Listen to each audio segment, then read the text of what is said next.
The Italian Wine Podcast is the community-driven platform for Italian wine geeks around the world. Support the show by donating at ItalianWinepodcast.com. Donate €5 or more and we'll send you a copy of our latest book, My Italian Grape Geek Journal, absolutely free. To get your free copy of My Italian Grape Geek Journal, click Support Us at ItalianWinepodcast.com or wherever you get your pods. Grazie mille.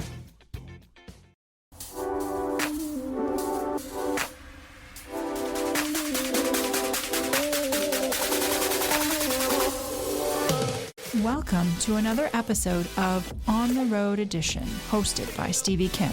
Each week, she travels to incredible wine destinations, interviewing some of the Italian wine scene's most interesting personalities, talking about wines, the foods, as well as the incredible travel destinations.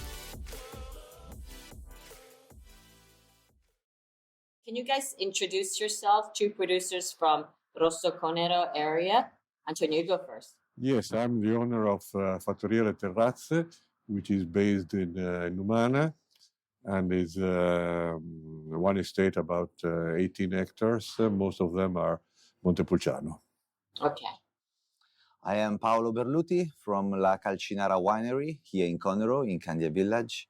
We are in 11 hectares of vineyard producing Conero in an organic way. Okay, organic or biodynamic? I mean, we are certified for organic agriculture, not for biodynamic. It means that we wanted to be more free to express and do what we can do at the moment. And how long have you been producing wines, the both of you?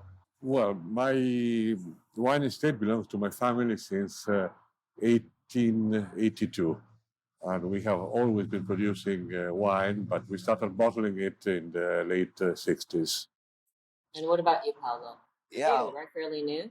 We are the third generation of wine producers. So our family have a bottle from 1968, so the first vintage for the Conero appellation. But Calcinara is a new project, everything in organic way. So our project started in 2007. Our first vintage was 2007. Okay. So you both presented your Rosso Conero today. And you have a very different approach in terms of winemaking, right? Antonio, you go first. Yes, we have a different approach, but what we are trying to make now is wines which keeping the typicity of our terroir, but they are more drinkable, they are more friendly. You don't have to eat them, to drink them with fork and knife, which is not very easy with the Montepulciano, because Montepulciano is very generous in terms of tannins, and it's not easy to keep it within certain extraction and certain quantity of tannins. But how would you describe your winemaking if you had to categorize? Would you call it traditional? Would you call it, well, you're not organic, right? Well, I think that organic is more traditional than non-organic, because organic has its roots on the old way of cultivating grapes. So I think that non-organic is much more traditional than Right. Non-organic, because they use traditional ways of keeping the vineyards. So for you, traditional is organic, equals organic. Yes. What about organic then? Is organic necessarily traditional? Well, yes, it is. So there's no difference between traditional and organic. Well, now organic means something very specific, but I think that the philosophy of organic, between brackets, is based on traditional ways of cultivating the vineyards, using only sulfur and copper, using no chemicals. That's the way they used to grow grapes 50 years ago, when they had no modern techniques. So you would qualify yourself as organic producer. Are you certified organic? I'm not organic at all. You're traditional, more organic than organic. I'm not organic in the sense that if I need chemical stuff to keep my grapes in a good shape, I will use them. Okay. And I don't want anybody to tell me how I have to to keep my grapes in a good shape. Okay, let's go over to Paolo. Paolo, give me your perspective and how your winery is run. Our views is not so different from the Antonio one because we are looking for the terroir. So it's really important. Montepulciano, it's a grape, it's a fruity grape, but it's not what we are looking for. We are looking for from the salty, from the mineral sensation that we find under our feet. That's the reason because we are using less barrels now than before, for example, because we want to go inside of the wine, we want to taste the bones of the wine, and we don't want too much muscles wine. And then the same philosophy of Antonio in the production. So everyone can have the same fruit, but no one else can have your territorio. Yeah. So that's what we are looking for. We think that we could be a little bit different. The organic agriculture is the best way to have for the production of the roots, for how do you say, per mettere in evidenza, no? We want to analyze the roots and the soil. So the plant is just the point, the head of the iceberg. The rest of the plant is under the soil. So we are trying to make vitality and stronger life in the soil. That's what is important, really important for us. So you put tons of copper in the soil? No. Oh, yes. No, we don't put tons of copper. I mean, if you work just with Poltiglia Bordolese, yeah, you were putting more.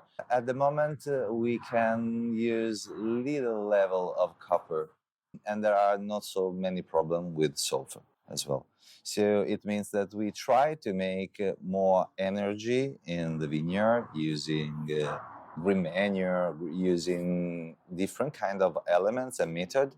So we try to don't intervene in the vineyard, less is possible. Do you think you got YouTube?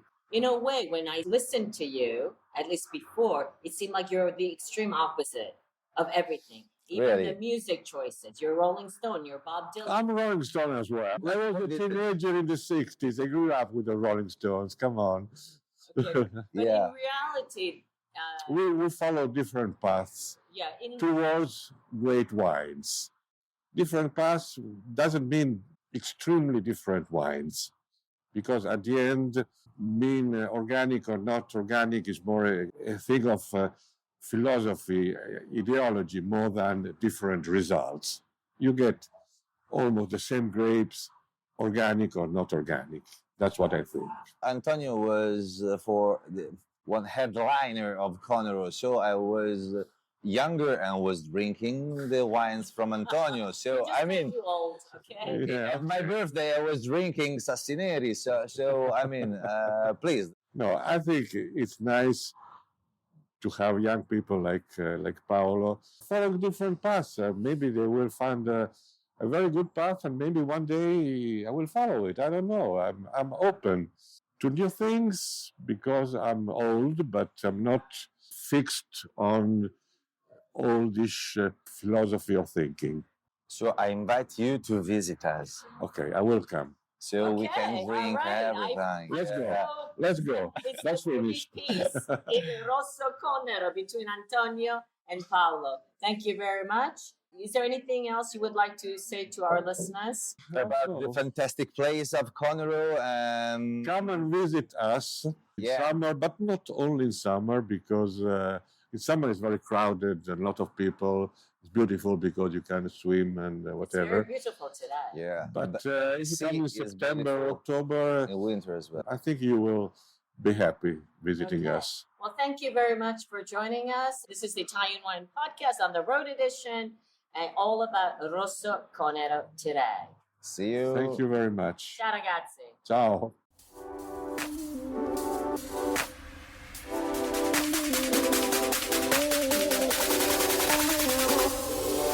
Thank you for joining us on another installment of On the Road Edition, hosted by Stevie Kim. Join her again next week for more interesting content in the Italian wine scene. You can also find us at ItalianWinePodcast.com or wherever you get your pods. You can also check out our YouTube channel, Mama Jumbo Shrimp, to watch these interviews and the footage captured of each location. Chin chin!